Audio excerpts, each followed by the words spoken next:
जय श्री राम गाइस। आज के दिन की शुरुआत करता हूं मैं प्रभु श्री राम जी का नाम लेकर। और मैंने रात को थोड़ा लेट सोया था गाइस, इसलिए मैंने सुबह लेट उठा और इतने में मैं चले जाता हूं ब्रश करने। ब्रश करके आने के बाद मैं बच्चों को लेकर निकल जाता हूं उन्हें स्कूल छोड़ने। और स्कूल पहुंचकर हम देखते हैं कि हम सबसे लेट है। तो आज सिद्धार्थ को लास्ट बेंच पे बैठना पड़ेगा मेरी वजह से। मैं सिद्धार्थ और सुशांत को सॉरी बोलता हूँ और उन्हें क्लास तक छोड़ता हूँ और घर के लिए निकल जाता हूँ। रास्ते पे जाते जाते मुझे एक कॉल आता है कि आपका जनरेटर और पिकअप का काम हो चुका है, आप अपने जनरेटर और पिकअप को ले जा सकते हैं। और इतनी में मैं अपने एक फ्रेंड को कॉल करता हूँ और उसे साथ चलने को कहता हूँ, तो वो भी राजी हो जाता है। तो मैं फटाफट से घर आता हूँ और रेडी होकर अपने वाइफ को आगे चौक तक छोड़ने को कहता हूँ। तो मैं चौक में पहुंचकर में मेरा फ्रेंड भी तैयार होकर आ जाता है और हम उसके बाइक पर शहर के लिए निकल पड़ते हैं, क्योंकि हमें जाना है ट्रेन से। तो हमें पहुंचना है रेलवे स्टेशन। कुछ देर के बाद हम रेलवे स्टेशन पहुंचते हैं और यहाँ पहुंचकर पूछते हैं कि आधे घंटे पहले ही हमारी ट्रेन जा चुकी है। तो और इतने में हमारा होता है मुंड खुरा। कट काउंटर वाले बोलते हैं कि 3 घंटे बाद और एक ट्रेन है। तो हमारी आती है सांस में सांस, तो हम थोड़ा वेट करने लगते हैं। और इतने में मेरे फ्रेंड को लगती है भूख, तो उसे हम चिकन बिरयानी खिलाने ले आते हैं होटल। उसे खाता देखकर मुझे भी लगती है भूख, लेकिन मैं ठहरा वेजिटेरियन अपने फ्रेंड के खाने का वेट करता हूँ। और उसके बाद मैं चले आता हूँ छोले भटूरे खाने। छोले भटूरे खाने के बाद हम वापस आ जाते हैं रेलवे स्टेशन। रेलवे स्टेशन पहुंचकर हम टिकट काउंटर के पास आकर देखते हैं तो यहाँ पे लाइन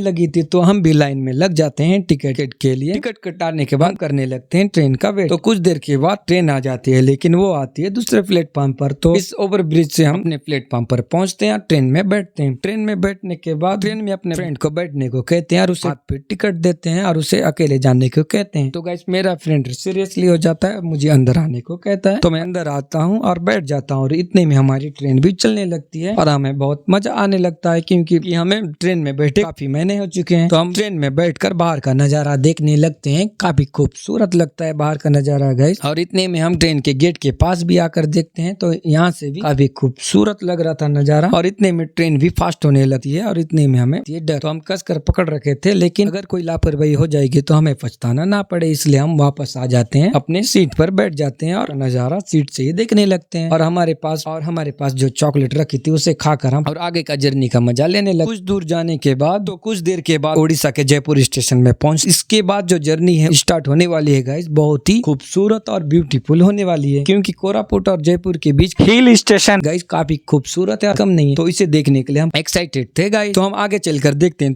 तो गाइस इस लास्ट टर्नर से हम आगे बढ़ते हैं और आगे जाने के बाद कुछ नजारा इस तरह से था और यहाँ पे काफी खूबसूरत लग रहा था। और साथ ही साथ यहाँ पे एक टर्नर और एक नया काफी काम चल रहा है गाइस। और इसके बाद आता है ये खूबसूरत नजारा और ये जन्नत से कम नहीं है गाइस। और कुछ देर के बाद हम फाइनली कोरापुट के स्टेशन में पहुंच जाते हैं और यहाँ से उतरते हैं। हमारी नजर पड़ती है समोसे और चने मसाला। तो इस नाश्ता को करते करते हम बाहर निकलते हैं और बाहर निकलने के बाद गाइस हम एक ऑटो लेते हैं। ऑटो लेने के बाद हम शहर की ओर जाने लगते हैं और शहर पहुंचकर हम ऑटो से उतरते हैं और पैदल चलने लगते हैं। पैदल कुछ दूर चलने के बाद हमें प्रभु श्री जगन्नाथ जी का रथ दिखाई देता है। तो हम बारी बारी इन्हें नमस्कार करते हैं और हमें लेने एक भैया आ जाते हैं। तो उनके बाइक में बैठकर हम आगे की ओर चलने लगते हैं, क्योंकि यहाँ से 15 किलोमीटर की दूरी पर अपना पिकअप और जनरेटर रहेगा। और रास्ते में हमें फिर से मटर चना दिखता है, तो इस मटर चना को हम बना के खाने लगते हैं। और खाने के बाद हम इस बाइक को हम चलाकर आगे की ओर जाने लगते हैं। कुछ देर के बाद फाइनली हम पहुंच जाते हैं अपने पिकअप और जनरेटर के पास। तो इसी स्टेशन पे अपनी गाड़ी नहीं रुकी थी गाइस, क्योंकि इस पटरी से नहीं आई थी गाइस जिस ट्रेन में हम आए। फाइनली गाइस हम अपने जनरेटर और पिकअप की लोकेशन में पहुंच जाते हैं। यहाँ पहुंचकर देखते हैं तो ये रास्ता पूरा कीचड़ से भरा था और इस कीचड़ से हमको अपने पिकअप और जनरेटर निकालना पड़ेगा। हमारे लिए प्लस पॉइंट ये था गाइस, हमारे इस पिकअप को निकालने के लिए जेसीबी भी आ चुकी थी और इस जेसीबी से हम अपनी गाड़ी को टोचन करके इस कीचड़ से निकाल सकते हैं। लेकिन कुछ दूर निकालने के बाद जेसीबी भी लड़खड़ा जा रही थी गाइस, क्योंकि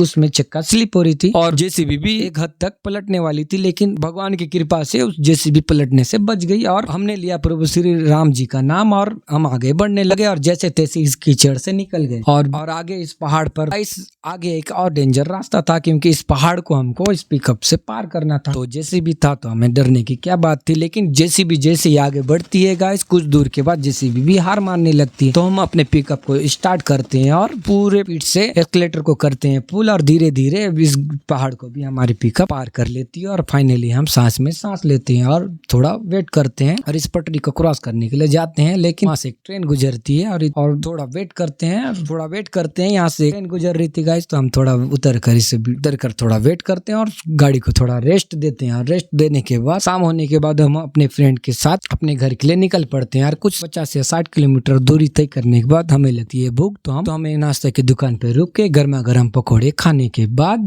बाद गाइस हम फाइनली अपने घर पहुंच जाते हैं और अपने दोस्त को स्कूटी पर लेकर उसके घर छोड़ने चले जाते हैं। और उसके घर छोड़कर तो गाइस सीधे छोड़कर हम घर आ जाते हैं। घर आकर हम खाना खाते हैं और खाना खाकर आज का ब्लॉग यहीं समाप्त करते हैं। वीडियो अगर अच्छी लगी तो लाइक कीजिए, सब्सक्राइब कीजिए। मिलते हैं नेक्स्ट वीडियो में। जय श्री राम। बाय।